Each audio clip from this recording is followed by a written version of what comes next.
Vamos a iniciar hoy en la página 153, el capítulo 17, que son las 4 primeras bienaventuranzas. ¿No? Ya vimos en la última ocasión la noche del espíritu. Habíamos hablado también de la noche de los sentidos y se pasa en último término a las 4 primeras bienaventuranzas para que entendamos cuál es, digamos, como el perfil general de este nuevo modo de ser en el mundo, que es lo que el Señor, digamos, nos viene a ofrecer, ¿no? O nos va a proponer, a través justamente de la purificación que involucran tanto la noche de los sentidos como la noche del espíritu. Ahora, ¿qué pasa en estas bienaventuranzas? Lo que menciona el Padre Keating es que en las bienaventuranzas está como lo esencial de las enseñanzas de Jesús.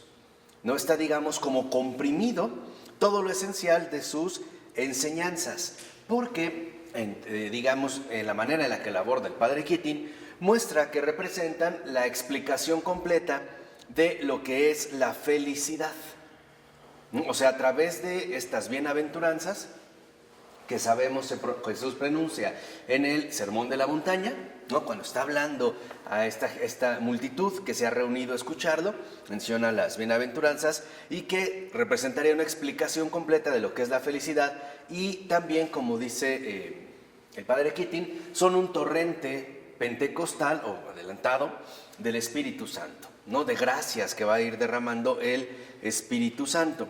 Entonces, lo primero que se menciona es que nosotros, en virtud del bautismo, llevamos los 7 dones del Espíritu Santo, ¿no? Se nos han dado, que sabemos son reverencia, piedad, conocimiento, fortaleza, enseñanza, comprensión y sabiduría, ¿no? O sea, se nos han dado en virtud del bautismo estas 7 dones del Espíritu Santo, que son, les vuelvo a repetir, reverencia, piedad, conocimiento, fortaleza, enseñanza, comprensión y sabiduría.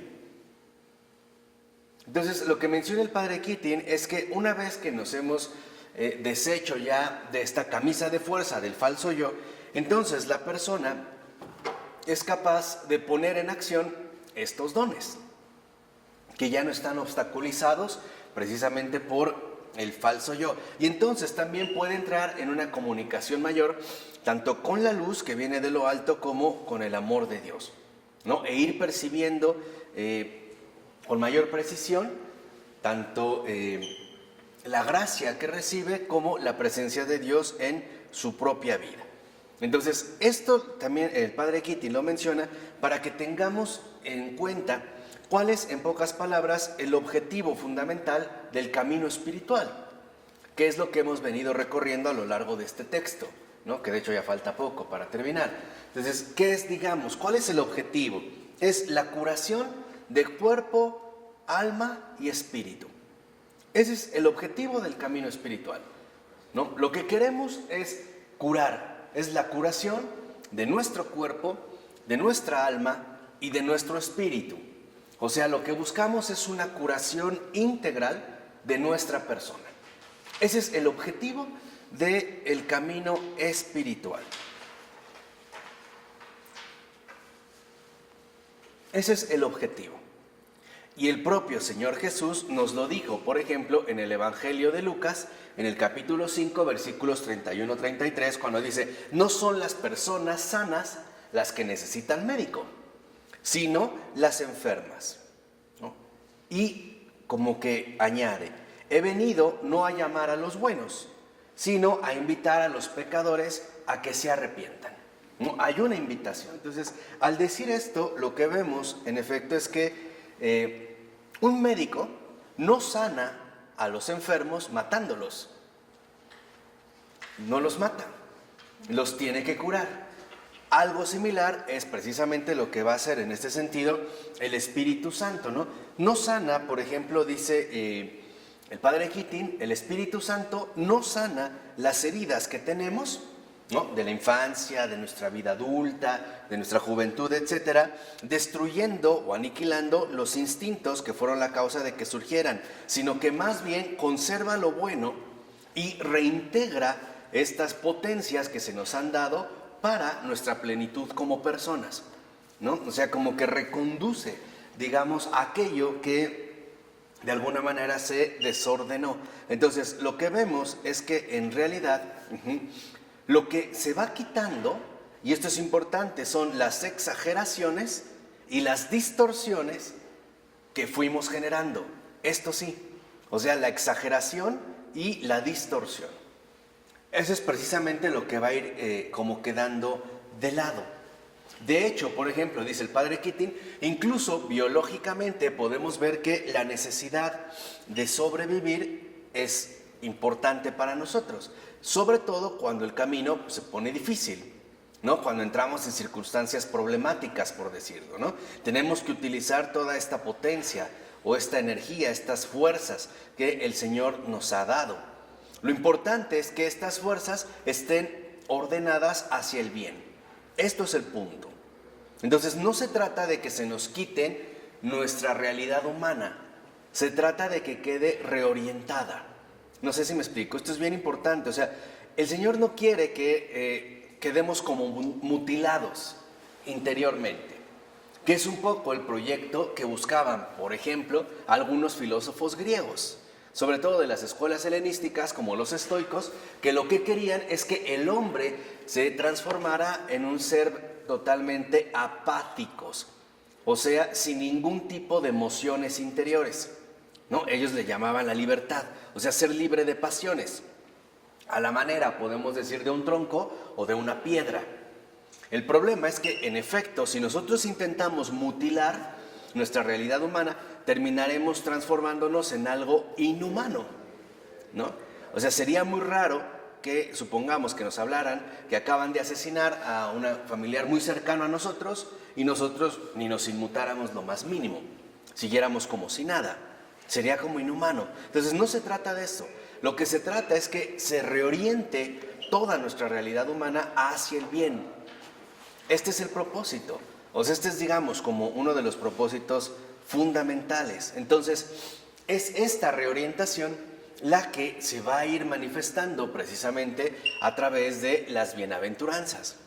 Por eso es que el padre Keating las va a exponer y de hecho las va a dividir en dos grupos, las primeras 4 y después las otras 4, para ir, digamos, como identificando lo que representan. Comencemos por la primera, fíjense. Vamos a iniciar en esta ocasión con la primera bienaventuranza.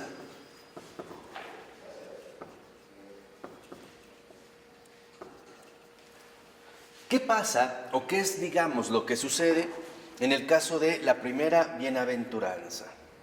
Uno, lo que dice Keating, siguiendo el esquema que él ha desarrollado, es que esta primera bienaventuranza se dirige al nivel consciente básico con el cual llegamos al mundo, ¿no? Es, digamos, como la primera etapa, ¿no? Es como la primera bienaventuranza está dirigida como hacia la primera etapa, en la cual, como dice el padre Keating, y lo vimos también nosotros, como que no se separa mucho, ¿no? O no queda muy diferenciado nuestro propio ser del entorno que nos rodea, ¿no? O sea, simple y sencillamente es como nuestra primera conciencia, ¿no? Nuestra etapa primera de conciencia.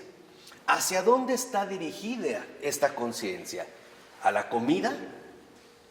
¿A la supervivencia? ¿A la vivienda? Y a la satisfacción inmediata de todas las necesidades físicas. ¿Sí lo ven? Es como si estuviéramos hablando vivienda, seguridad, protección, o sea, la satisfacción inmediata de todas las necesidades físicas. ¿Sí lo ven? Estamos hablando de un bebé, ¿no? O sea, estamos hablando de un ser muy pequeño. Nosotros ya creo que sabemos que un bebé se enfoca a veces mucho en la satisfacción inmediata de sus necesidades. Por ejemplo, quiere comer, llora. Tiene frío, llora. Tiene calor, llora. Está sucio o sucia, llora. Algo le incomoda, llora. Si uno no lo atiende inmediatamente, llora más, ¿no? O sea, este es, digamos, como busca la satisfacción inmediata de sus necesidades en este primer nivel. Estamos hablando en el primer nivel, en este caso de la conciencia, ¿vale? ¿Qué es entonces lo que buscamos? Satisfacer nuestras necesidades básicas. Este es, digamos, como en este primer nivel de conciencia. Lo que buscamos es satisfacer nuestras necesidades básicas, que por lo regular suelen ser necesidades físicas, pero también se empiezan a desarrollar las primeras necesidades no físicas, por ejemplo, necesidades emocionales. Hay bebés que no se duermen si no los cargan, así de sencillo. No es algo netamente físico, pero ya es algo de más vínculo, ¿no? O si no sienten una presencia, o si alguien no lo está moviendo, o alguien no le está hablando, o simple y sencillamente no lo está tocando, o qué sé yo. Ese es un tipo de necesidad. Entonces, lo que menciona en este caso el padre Keating es que cuando se sufren privaciones en esta área, o sea, cuando nuestras necesidades más básicas no se ven satisfechas, entonces lo que vamos a hacer es a desordenar nuestro deseo de satisfacción. Vamos a decirlo así, son estas carencias las que nos van a llevar a tratar de satisfacer nuestras necesidades por medio de todos los símbolos con los cuales nuestra cultura identifica la felicidad. Por ejemplo, estos símbolos hoy en día pueden englobarse a grandes rasgos dentro de lo que podríamos llamar riqueza material, ¿no? Adineramiento, si quiere, porque tiene que ver con el dinero, ¿no? O sea, el hecho de poseer ciertos recursos para tener un estatus de vida o adquirir tal auto o viajar a tales lugares o qué sé yo. Entonces, cuando esto, por ejemplo, pasa, lo que nos dice Jesús en la primera bienaventuranza es algo muy diferente, ¿no? Lo que dice Jesús en la primera bienaventuranza es: bienaventurados los pobres de espíritu. Vean aquí, digamos, como la gran diferencia, ¿no? Entonces, ¿qué es lo que dice el Señor en esto? ¿Quiénes son felices? ¿Quiénes son verdaderamente bienaventurados? Los que depositan toda su confianza en Dios y no en los bienes terrenales y en los símbolos de bienestar que el mundo nos propone. Estos son los pobres de espíritu. O sea, el pobre de espíritu es aquel que carece de lo que el mundo le ofrece. Ahí estaría, digamos, como este primer perfil. Entonces, con esta primera bienaventuranza, bienaventurados los pobres de espíritu, lo que el Señor nos está diciendo es que la felicidad, en el caso de la primera bienaventuranza, tiene que ver con el no dejarse llevar por los símbolos falsos de falsa felicidad que nos sugiere el entorno en el cual vivimos. Por ejemplo, hoy hay símbolos dados a través de la publicidad, donde supuestamente si una mujer posee un cuerpo de cierto tipo, ¿no?, entonces va a ser feliz. Pero va a ser feliz en realidad porque va a ser aceptada a su vez en un determinado ambiente social, ¿no? Lo cual sería, digamos, como un condicionamiento. Solo si hace esto, entonces podrá acceder a ello, ¿no? Y la verdad es que lo que vemos es que no fue feliz, más bien fue demasiado infeliz, ¿no? Por ejemplo, ahorita recuerdo en uno de los sermones del cura de Ars, donde habla de la virtud, decía: mucha gente se empeña en que sus hijas queden bien colocadas socialmente, ¿no? Entonces las visten de cierta manera, las educan de este modo, y está hablando en el siglo XIX, el cura de Ars, ¿no? Decía incluso como que las ponen a dieta o las maquillan para que tengan un buen matrimonio. Lo que no saben es que las están literalmente condenando a una vida de gran abuso, tanto psicológico como emocional, porque a lo mejor vamos a reconocer que en efecto materialmente obtuvo lo que quiso, pero muchas veces las golpean o las maltratan, las insultan, las humillan, etcétera, etcétera, etcétera. Entonces, esto es lo que se debe de poner al descubierto. ¿Sí queda claro? Entonces, la pobreza de espíritu, fíjense, y esto es algo muy bello, la pobreza de espíritu significa, en un primer momento, no dejarse engañar por la falsedad del mundo. Ese es el pobre de espíritu. es el simple de espíritu. Simpleza de espíritu. No se deja atrapar por los engaños del mundo. Esa es la pobreza de espíritu.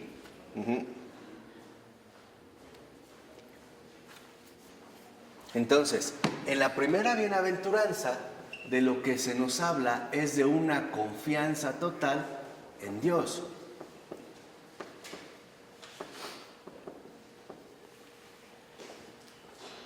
Este es el inicio de la felicidad. ¿Quieres ser feliz? ¿Quieres ser realmente feliz en tu vida? Pon toda tu confianza en Dios. Ese es el primer paso. Por eso aparece claramente expresado en la primera bienaventuranza.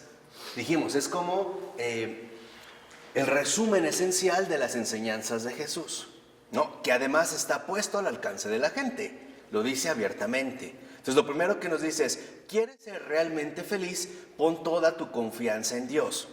Ahora, ¿por qué este es el primer paso a la felicidad? ¿Por qué realmente nos hace felices? Porque es la manera en la que podemos ver y experimentar cómo Dios interviene en nuestras vidas, atendiendo todas nuestras necesidades. Pero eso solamente lo puede hacer el pobre, el que no tiene nada, el que no cuenta con nada más que con Dios. No sé si me explico. Y esto es lo que llena el corazón de alegría. En un primer momento, estamos en un primer paso, ¿vale? Entonces, esto es lo que nos está indicando Jesús. ¿Quieres ser feliz? Pon tu confianza en Dios. Y si realmente pones tu confianza en Dios, es porque estás dispuesto a permitir que el Señor se manifieste en tu vida. Pero ¿qué pasa si siempre cuentas con tus propios recursos? ¿Qué sucede? No se te bloqueas. No permites literalmente este tipo de manifestación. Entonces, para romper con estas ataduras, necesitamos liberarnos de los falsos engaños que el mundo nos propone como símbolos de bienestar. Ajá. Dime. No solo de pan vive el hombre, sino de toda palabra Que sale de la boca de Dios. O sea, no son los símbolos de seguridad los que realmente nos hacen felices. Les voy a poner un ejemplo a lo mejor muy drástico. Hay gente que pone toda su confianza en los ahorros de toda una vida o en las inversiones que ha hecho a través de una bolsa de valores, que sabemos que en realidad depende de mucha especulación. ¿Estamos de acuerdo? ¿Y qué ha sucedido cuando a lo mejor viene un crack y lo pierden todo en segundos? Sabemos que se han dado suicidios. O alguien pone toda su confianza a lo mejor en la familia que ha logrado procrear. ¿Y qué pasa de repente si en un accidente, vamos a suponer de automóvil, se mueren 2 o 3 hijos? ¿Cómo ha ocurrido? Seamos sinceros. O han puesto toda su esperanza en su primogénito o primogénita y en su heredero. ¿Y si este heredero muere a los 6 meses de vida? ¿Qué pasó? Seamos sinceros. O sea, en las situaciones concretas de vida. Pero es mucho más que esto, es que si no pones tu confianza en Dios, no puedes realizar tu visión, es imposible. Y va junto, Claro. separa la visión. ¿Sí? O sea, no hay... Te desconectas de Dios, Sí. te desconectas completamente. Estarías, digamos, totalmente extraviado, ¿no? Desorientado. Entonces, lo que el Señor nos está diciendo muy claramente es que Dios es lo único que no nos defrauda. Todo lo demás, tarde o temprano, nos va a mostrar su finitud, su limitación por ser algo creado, sea lo que sea. Así sea otra persona. Así sea una persona que queramos mucho, no puede renunciar a lo que es. O sea, en este caso, una criatura. Ahora, el poner toda la confianza en Dios involucra que damos un paso más y entendemos que todo lo que ocurre en nuestras vidas es obra de Él, incluso las aflicciones. Por ejemplo, cuando nosotros vamos avanzando espiritualmente, entendemos que a veces pasamos malos momentos y es porque el Señor quiere como pulir algún pequeño defecto o debilidad que está presente en nosotros y que a través de esta circunstancia se ha logrado poner al descubierto.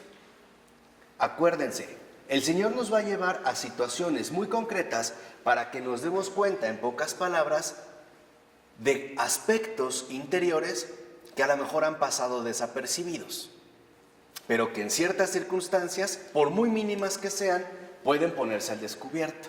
Por ejemplo, puede ser que yo considere que soy de un carácter muy tranquilo, pero a lo mejor un día me puse fúrico o como loco porque no recibí la llamada telefónica que esperaba, por ejemplo, o porque no había agua caliente. Cosas pequeñititas, O porque, como una vez lo comentábamos Ron y yo, porque el papel de baño está al revés, no da hacia afuera, sino hacia adentro, que ya dijimos que no nos gusta, ¿no? Pero, o sea, esos detalles, lo que el Señor nos va mostrando precisamente es que es importante que nos dejemos mejorar. Entonces, si mi confianza total en Dios, si mi confianza es total en Dios, entonces también esta confianza es total en Dios, tanto en el gozo como en la aflicción.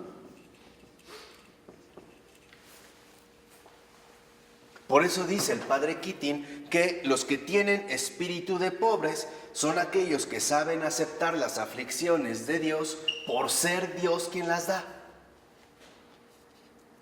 Y esto es un aspecto muy diferente. Por ejemplo, hay personas que solo confían en un cierto médico o en una cierta persona. Y así les receten lo mismo, no hacen caso solo si esta persona se los dice, ¿no? O entre hermanos sucede, o entre matrimonios. Es que yo nada más le hago caso a mi esposo. Si él me dice que sí, sí. Si no, no le hago caso a nadie. Bueno, ¿por qué? Porque confía en esa persona. Es lo que sucede, pero tratándose en este caso de Dios, tratándose sobre todo de el Señor. Entonces, ojo, ¿quién tiene el espíritu de pobre? No son los que carecen de bienes materiales. No. Los que tienen espíritu de pobre son aquellos que aceptan todo por amor a Dios. Todo, Y cuando estoy diciendo todo, estoy hablando de padecimientos emocionales, mentales o físicos, del tipo que sean, por amor a Dios, porque saben perfectamente bien que Dios es bueno, perfecto y sabio. No hay para Dios nada mal hecho, nada. Todo, por estar en las manos de Dios, es perfecto. Hasta la muerte de un hijo recién nacido. No te fallo. ¿No? Entonces, el que tiene espíritu de pobre alcanza a través de este gozo y aflicción la paz. Esta es la verdadera felicidad que podemos alcanzar aquí en la tierra. Esta es la verdadera felicidad. Esta paz que se va a retomar en la última bienaventuranza. Entonces dice, fíjense, ¿por qué los pobres son tan privilegiados para Dios? ¿Por qué poseen los pobres, los que tienen espíritu de pobre, por qué poseen un derecho especial a entrar en el reino de los cielos? Dice, ¿por qué han renunciado a todo? A todo. Para quedarse solamente con Dios. Entonces, ¿quién es el pobre de espíritu? O como me gusta más la expresión, ¿quién es el que tiene espíritu de pobre? Aquel que, fíjense, ha renunciado a todo por quedarse solo con Dios. ¿Qué significa esto? ¿Que puede tener bienes materiales? Claro, pero está dispuesto a renunciar a ellos si las necesidades de los demás así lo exigen o es la voluntad clara de Dios que lo haga. No le afecta. Dicho de otra manera, el espíritu de pobre, el que tiene espíritu de pobre o los pobres de espíritu son aquellos que ya no se ven esclavizados por el tener. Pueden tener y no les afecta.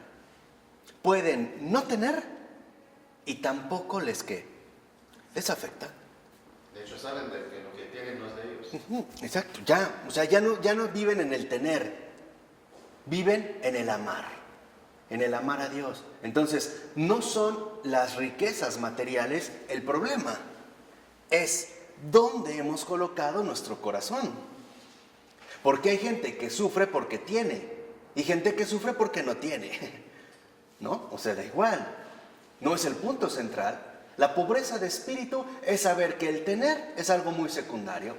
Puedo tenerlo, bendito sea Dios. No lo tengo, tengo que renunciar a ello, bendito sea Dios. De eso no depende mi vida, sea lo que sea. Pueden dar giros drásticos, pero Dice San Agustín que el hombre del mundo vive infelizmente su felicidad y el misericordioso vive felizmente su felicidad. exactamente, esta es la gran diferencia. Porque a veces pensamos que son los bienes materiales lo que causa el problema. No, no es eso. Es en donde hemos colocado nuestro corazón. Entonces, lo que el Señor nos dice es muy sencillo. Llámese familia, casa, auto, trabajo, salud, juventud, hijos, esposa, lo que quieran. Lo que el Señor nos ha dicho es, esto te lo he dado, pero no es tuyo. ¿Sí me explicó? No es sencillo para nosotros asumirlo. ¿Por qué? Porque en nuestras necesidades de satisfacción inmediata siempre está la posesión. Siempre queremos poseer, ¿o no? Y además es temporal. Claro. Siempre queremos poseer. Por eso a veces decimos, mira, mi esposa, mi hijo, mi casa, mi carro, mi terreno. O sea, y es parte de nosotros. Queremos siempre poseer. Como el niño, ¿no? El niño, el bebé, tiene hambre y llora. Nada más quiere comer. No le importa nada más, ¿eh? No le interesa. Lo único que quiere es alcanzar su satisfacción inmediata. Entonces, ojo, a lo que nos está invitando la primera bienaventuranza en este sentido es a reconocer y agradecer todo lo que se nos ha dado, pero que no es nuestro. Sea lo que sea. Y no solo es material, también emocional, también en el caso de los sufrimientos. Y esta es la gran noticia de alegría. También es verdad que se nos han dado muchas cosas emocionalmente dolorosas, ¿o no? ¿O no? Padecimientos, traumas, abusos, violaciones, humillaciones, denigraciones, roturas de corazón, pero no es nuestro. La primera bienaventuranza lo que nos está diciendo algo es muy sencillo. Bienaventurados los pobres de espíritu. O sea, los que saben perfectamente bien que nada es suyo, que todo es de Dios. Esto no es mío. Así como mis hijos no son míos, sino que son tuyos, lo mismo este trauma infantil que viví no es mío. Es tuyo también. ¿Sí me explico? Todo es tuyo. Y cuando digo todo, es todo. Este es uno de los graves problemas, por ejemplo, del psicoanálisis freudiano. Esta especie de orgullo retorcido, disimulado, de que te lo tienes que quedar, al grado de que no el señor Freud llegó a decir que infancia es destino. Bueno, más o menos parafraseado, de que básicamente los traumas infantiles con los que viviste no te los vas a quitar toda tu vida. Entonces, soy jodido, esto es mío. La jodidez es mía. Esta violación es mía, este abuso es mío. El Señor nos dice, no, dámelo. No te quedes con ¿qué? Con nada. Nada, sé libre. ¿Por qué? Porque también a veces nos volvemos esclavos de la aflicción. Hay quienes nos hemos vuelto esclavos de la aflicción y estamos esclavizados a un pasado tormentoso, a un pasado doloroso, vergonzoso, etcétera, etcétera, etcétera. Y hay quienes están esclavizados también a un panorama de gozo. No, pues yo toda mi vida he sido muy feliz, entonces no concibo que mi vida pueda ser de otra manera o que mi vida pueda cambiar drásticamente, ¿cierto o no? Y no va así. No va así. O sea, a lo que se nos invita entonces es a experimentar esta libertad de los hijos de Dios. Entender que la verdadera felicidad solo proviene de una confianza total en Dios. Esa es la libertad de espíritu. Seamos sinceros, se nos ha dado de todo, bueno y malo, ¿o no? De todo. Podemos decir que hemos probado un montón de cosas dulces y un montón de cosas amargas. La pregunta es, ¿con qué nos hemos quedado? Por ejemplo, lleva años y años con esa depresión, una de dos. O no la ha entregado o no lo ha aceptado. O sea, por eso el Señor decía, ¿no? Mi yugo es suave y mi carga es ligera. El Señor no aflige los corazones. Si esto es lo que el Señor me ha dejado para mi santificación, entonces lo puedo trabajar. Si esto es lo que el Señor quiere que yo lo entregue, entonces me puedo liberar. Depende en este caso qué es lo que se me pide, o aceptarlo o entregarlo. Dependería, digamos, de una situación muy concreta. Por ejemplo, a Santo Tomás Becket. Santo Tomás Becket tenía un muy mal carácter. Es lo que hoy podríamos decir un hombre verdaderamente peleonero. Ese no hablaba, ese se iba a los golpes. Nunca se le quitó eso, El mal es esa parte. ¿Por qué? Porque era, digamos, como su medio fuerte para santificarse, el dominar esta debilidad tan grande. Nunca se le quitó. Ya después veían que lo provocaban porque sabía que perdía las casillas. Esa persona que, entonces ya rompía y golpeaba. Y después lo provocaban. Y ordenado, ¿no? Oficiando, lo provocaban y nada más veían que se ponía rojo y sudaba en la mandíbula. Respiraba y ya, se calmaba. Pero nunca se lo quitó. ¿Por qué? Porque es la fuerza que tiene la razón para santificarse. O a lo mejor no hay esa capacidad, como dice Sergio, ¿no? De comprender, pues que tiene que reprimirse. No, ¿por qué reprimirse? Bueno, bajarle a todas sus cosas una persona bipolar. No, lo que tiene que hacer es aceptar lo que el Señor le está proponiendo. Se lo hizo a San Pablo. ¿No? ¿Cuántas veces San Pablo le decía que le quitara, ¿no? Esta espina que trae clavada, que lo abofetea, este demonio que trae? ¿Y qué le dijo el Señor? No, te basta a mí gracia. También dice San Tomás, si no aceptas, resistes. Claro. Entonces, el punto es esto. ¿Qué es lo que el Señor me está ofreciendo concretamente en mi vida? ¿Qué es lo que me está ofreciendo? Ahora, si entiendo bien lo que me ofrece, el saber que viene de Él y que es su ofrecimiento, eso necesariamente me lleva a la ¿qué? A la paz. Tal vez no al pleno gozo y la plena alegría, ¿verdad? Pero por lo menos sí comienza llevándome a la paz. Entonces, lo importante es que nosotros veamos lo que les dije, que se nos ha dado todo, pero no es nuestro. No es nuestro. Y esto lo vemos que es como el paso fundamental desde el Génesis. Cuando aparece Adán, la primera criatura humana, a imagen y semejanza del Creador, todo ya está hecho. Todo. ¿O no? Todo. A él lo pone y le dice, mira, y esto ponle nombre a todos los animales, todo lo que ves, somételo, domínalo, pero nunca le dices tuyo. Una cosa es decir es mío y otra cosa es se me dio. Se trata de dos cuestiones muy diferentes, ¿no? Por eso San Ignacio de Loyola decía, Señor, tú me lo diste, a ti lo regreso. A final de cuentas, todo es ¿qué? Tuyo, hasta yo. Tú me hiciste, soy tuyo, sinceramente, o sea, a la luz de la verdad.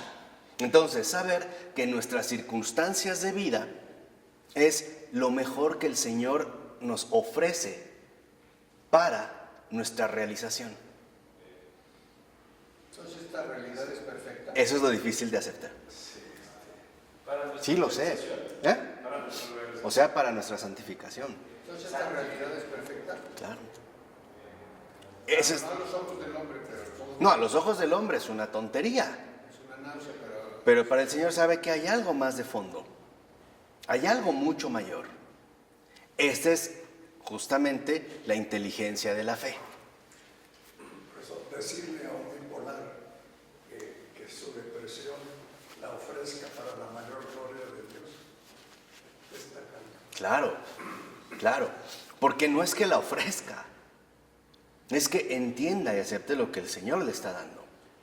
¿No? O sea, hay cosas que, por ejemplo, yo conozco un montón de gente que dice, es que esta es mi cruz. Y es mentira. No es su cruz. Y yo le digo, ¿y quién te dijo que es tu cruz? ¿Quién te dijo? No, es que es lo que me cuesta y me pesa, entonces no es tu cruz. El yugo del Señor es suave. ¿Y su carga cómo es? Ligera. ¿Y están convencidas que es su cruz? Es que esta es mi cruz, ¿no es cierto? No crean que el Señor es como este dios pagano, el Zeus, ¿no? Que era tan enojón que el cielo estaba estrellado porque, ¿sí sabían? Era una manta como de tela. Entonces Zeus, cada vez que quería castigar a un pobre mortal, le lanzaba un rayo. Entonces agujereó toda la telita. Por eso estaba... Es en serio, ¿eh? Las estrellas, no, Jesús no anda aventando cruces. ¿Quién cargó la cruz? ¿Quién lleva la cruz? No nosotros. Aguas con esto, porque hay patologías espirituales, ¿eh? Supuestos mártires. No. O sea, lo importante y lo que quiero que entiendan es que, por ejemplo, una persona bipolar es la persona que está totalmente apegada y es dependiente de sus propios estados emocionales. Está mal, se pone mal. Se siente bien, se pone bien. Y anda, ¿no? Literalmente, yendo de un lado ¿qué? A otro. ¿Pero por qué? ¿Cuál es la verdadera razón? Independientemente de que puede haber factores físico-bioquímicos. Esto es real, esto no lo vamos a negar. Pero la razón más principal es porque depende, en último término, de sí mismo. Y no es capaz de abrirse plenamente a una realidad mayor.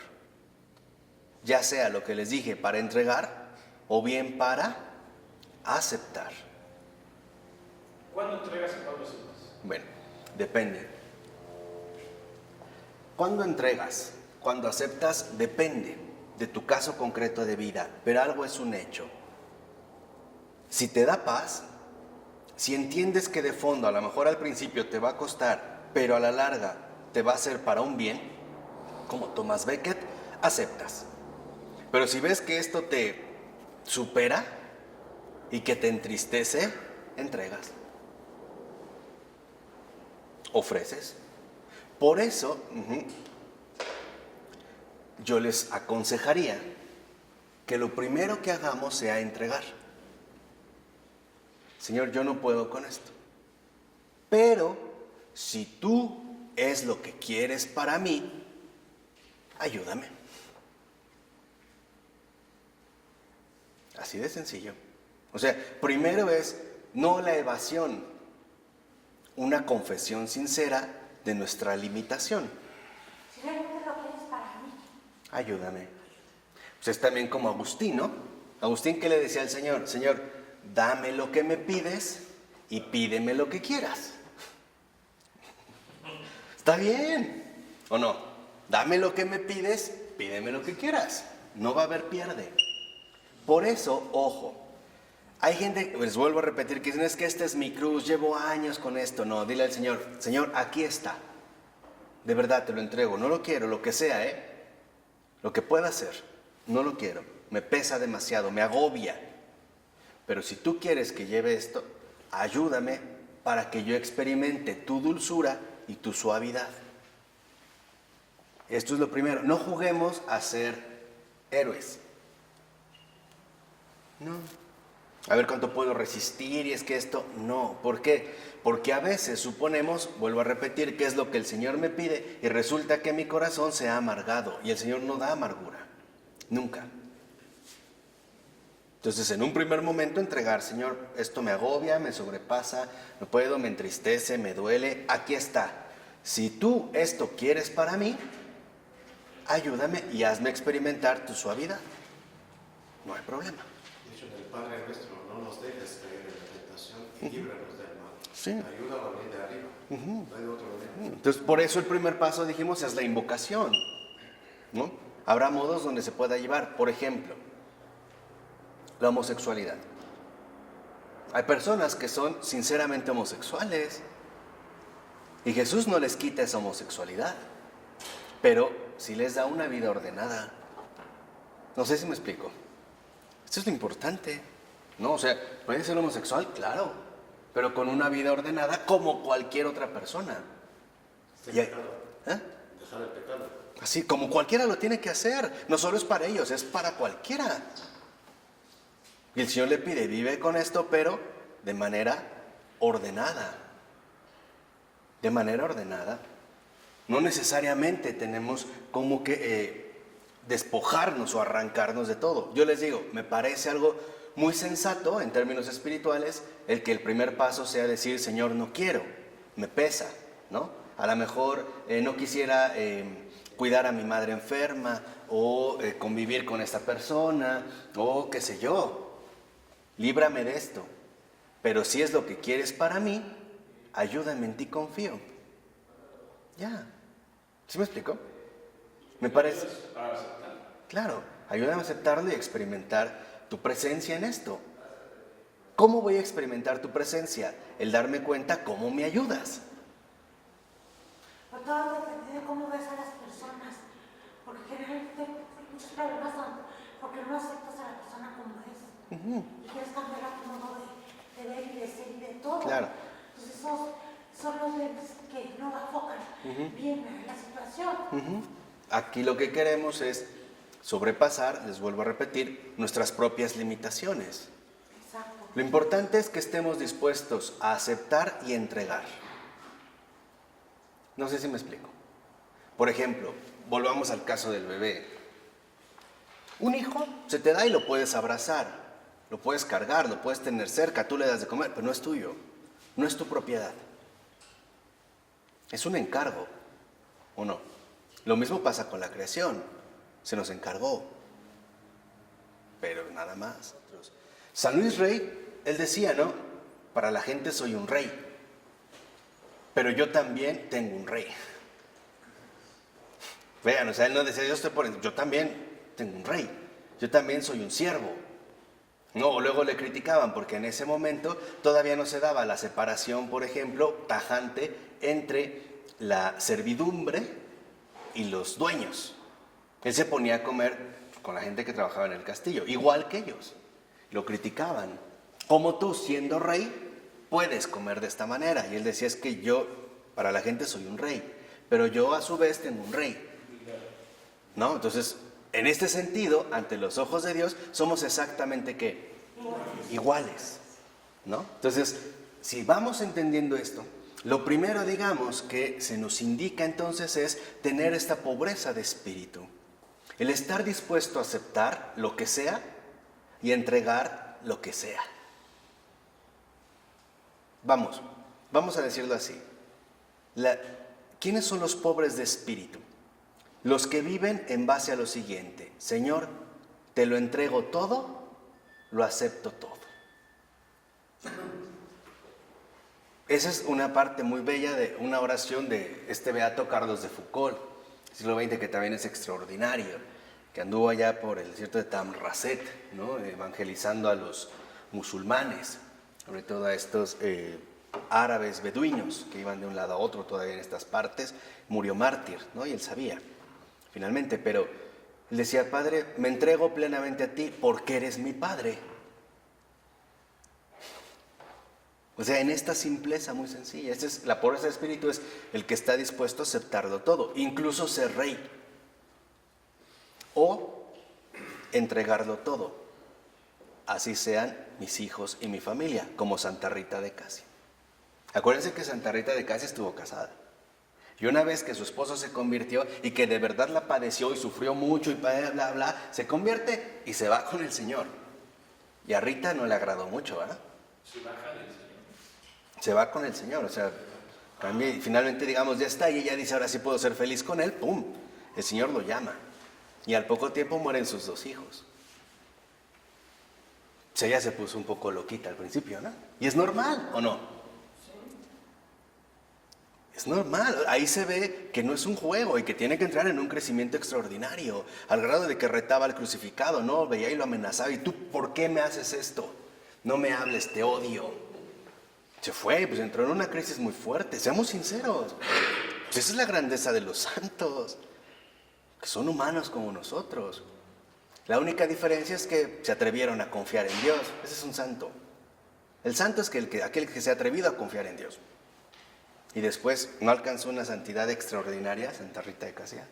Tenía el anhelo del convento, entra hasta el Señor le dio un estigma, ¿no? Una espina. Ahora es la abogada de los imposibles. Cuando tengan un asunto realmente fuerte, pidan a Santa Rita de Casia y a San Charbel, otro santazo. De verdad, y aparte San Charbel es rápido, rapidito. Entonces, aquí los vemos, o sea, en estas aperturas amplias. Este es el pobre de espíritu. El pobre de espíritu es el que siempre tiene los brazos abiertos y lo recibe todo, ya sea gozo, ya sea ¿qué? Aflicción. Y lo entrega todo, ya sea aflicción o ya sea ¿qué? Gozo. El pobre de espíritu es aquel que sabe dar, pero también recibir. Esa es la pobreza de espíritu. Esa es la primera bienaventuranza. Esa es la pobreza de espíritu. Creo que es buen momento para irla trabajando, ¿no? Porque hay gente que solo sabe dar pero no recibir. Es como si nos quisieran dar algo muy importante y dijéramos, no, yo no lo merezco, por favor, no es para mí, gracias, te lo agradezco, pero no. Es una especie también como de orgullo retorcido, ¿no? Porque o realmente considero que eso es muy poca cosa para mí y yo espero más, o porque simple y sencillamente nada está a mi altura. No, aceptar. También estamos llamados a aceptar. Hay gente que el Señor le ofrece gozo y no lo quiere. Prefiere quedarse sumido en su qué. Y al revés. Hay gente a la que el Señor le ofrece aflicción y no quieren salir de su zona de confort o gozo. Entonces no hay tanta pobreza, tanta libertad, tanta grandeza en este sentido de corazón. ¿Vale? Vamos a dejar hasta aquí para que en la siguiente podamos ver la segunda y la tercera.